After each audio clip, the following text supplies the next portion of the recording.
साहेब, तुमच्याकडे मंत्रीपद असेल, तुमच्यासाठी मरायला मारायला तयार असणाऱ्या कार्यकर्त्यांची फौज असेल, पाण्यासारखा पैसा असेल, पण माझ्याकडे लेखणी आहे, जी हे तुमचं सगळं साम्राज्य धुळीला मिळवू शकते. तेव्हा तुमचा सत्तेचा आणि पैशाचा मास तुमच्या जवळ ठेवा.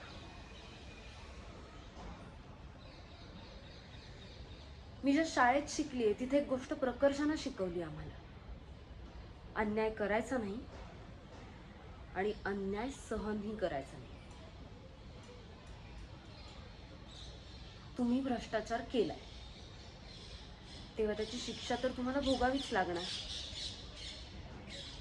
पत्रकारितेचा पहिला नियमच आहे ना सर, अन्यायाला वाचा फोडणे. आणि ते काम मी करणारच. आता त्याचे परिणाम काय होतील याची काळजी नाहीये मला, कारण माझे भाऊ म्हणतात ना, परिणामांची काळजी ही घाबरटांना असते आणि शिक्षण हे म्हणजे वाघिणीचं दूध आहे.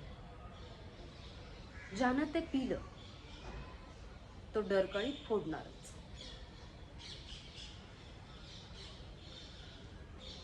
तेव्हा आता माझ्या डरकाळीसाठी तयार व्हा आणि उद्याचा पेपर वाचा.